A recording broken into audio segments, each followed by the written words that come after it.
শুভমান গিল ভারতীয়রা আদর করে ডাকেন প্রিন্স অফ ক্রিকেট। ওয়ানডেতে গিলের ৮টা সেঞ্চুরি, ২টি বাংলাদেশের বিপক্ষে। বর্তমানে ৫০ ওভারের ক্রিকেটের নাম্বার 1 ব্যাটার তিনি। পেছনে ফেলেছেন বাবর আজমকে। র্যাঙ্কিংয়ে ১ নম্বরে উঠে আসা নিয়ে সমালোচনা শুরু হওয়ার আগেই সেঞ্চুরি করে সব বন্ধ করে দিয়েছেন। গিলের ওয়ানডে গড় ৬০, স্ট্রাইক রেট ১০০, একটা ডাবল সেঞ্চুরিও আছে। টেকনিক আর টাইমিং এর দিক থেকে গিল দিন দিন নিজেকে ছাড়িয়ে যাচ্ছেন। পরিপাটি ও শৈল্পিক ব্যাটিং এর দিক থেকে তিনি কোহলির মতো। স্ট্রোক মেকার হিসেবে তার স্বতন্ত্র পরিচয় আছে। কাভার ড্রাইভ, পুল শট এবং স্টেপ আউট করে বড় বড় শট খেলার মুন্সিয়ানা গিলকে সময়ের সেরা ব্যাটার বানিয়েছে। সময়ের সঙ্গে সঙ্গে তিনি খেলার ধরনে পরিবর্তন আনেন।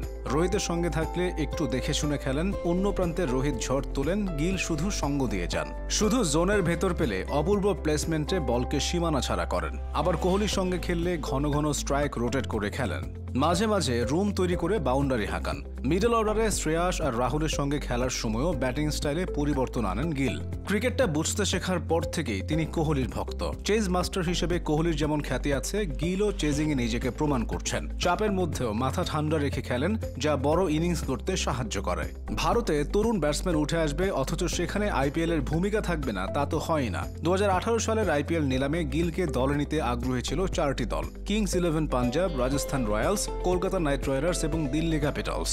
শেষ পর্যন্ত ১.৮০ কোটি টাকায় গিল খেলতে আসেন কলকাতার শিবিরে। ১১ ইনিংসে তিনি ২০৩ রান করেছিলেন ১৪৬.০৪ স্ট্রাইক রেটে। এরপর আসেন গুজরাট টাইটান্সে। ভারতের জাতীয় দলে একবার চান্স পাওয়া মানে জায়গা পাকা হয়ে যাওয়া নয়, প্রতিদিন নিজেকে প্রমাণ করে টিকে থাকতে হয়। গিলের জন্য এই কাজটা সহজ করে দিয়েছেন ক্যাপ্টেন রোহিত শর্মা। রোহিত অধিনায়ক হিসেবে দায়িত্ব নেওয়ার পর গিলকে নিয়মিত জায়গা দিতে থাকেন। তার প্রতিভার কথা মাথায় রেখে অভিজ্ঞ শিখর ধাওয়ানকে ছেঁটে ফেলতেও দ্বিধা করেননি হিটম্যান। অধিনায়কের আস্থার হাত কাঁধে পেয়ে নিজের ব্যাটিংয়ের ধারও অনেকখানি বাড়িয়ে ফেলেন শুভমান। বল যত দ্রুতগতির হোক, তিনি অলস ভঙ্গিতে সীমানা ছাড়া করেন।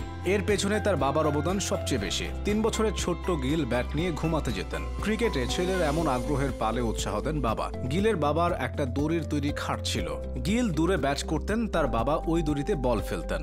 এতে বলের গতি কয়েক গুণ বেড়ে যেত। এভাবেই দ্রুতগতির বল সামলানোর ক্ষমতা তিনি ছোটবেলা থেকেই পেয়েছেন। শুভমানদের গ্রাম শহর থেকে ৩০০ কিলোমিটার দূরে, ভারত পাকিস্তান সীমান্তের কাছে। ছেলেকে উন্নত প্রশিক্ষণ দিতে গিলের বাবা শহরে চলে এসেছিলেন। ছেলের জন্য তিনি কাজও ছেড়ে দিয়েছিলেন। বিয়ে সহ পারিবারিক প্রচুর অনুষ্ঠানে তারা অংশ নিতে পারেননি। কয়েক বছর কোচিং নেওয়ার পর তার বাবা তাকে পাঞ্জাব ক্রিকেট অ্যাসোসিয়েশনের একাডেমিতে ভর্তি করেন। এখান থেকেই শুভমানের পথ চলা শুরু হয়। এরপর পাঞ্জাবের হয়ে অনূর্ধ্ব ১৬ ক্রিকেটে তার অভিষেক হয়। বিজয় মার্চেন্ট ট্রফিতে অপরাজিত ডবল সেঞ্চুরি করেন। ২০১৪ সালে গিল পাঞ্জাবের আন্তজেলা অনূর্ধ্ব ১৬ প্রতিযোগিতায় একাই ৩৫১ রান করেন এবং নির্মল সিং এর সাথে ৫৮৭ রানের রেকর্ড পার্টনারশিপ করেন। এরপর ২০১৮ সালে অনূর্ধ্ব ১৯ বিশ্বকাপে অংশ নেন। ভারত সেই বিশ্বকাপ জিতেছিল। বিশ্বকাপ জয়ের নায়কদের তালিকায় নাম ছিল শুভমানের। তার পারফরম্যান্স এতটাই দুর্দান্ত ছিল যে বিরাট কোহলি তার সম্পর্কে বলেছিলেন, এই বয়সে শুভমন যা করেছে তার ১০% আমি ছিলাম না। সেই কোহলির উত্তরসূরি হিসেবে গিল এখন টিম ইন্ডিয়ার খুঁটি হিসেবে খেলছেন। তার কাঁধেই ভারতীয় ক্রিকেটের বর্তমান ও ভবিষ্যৎ।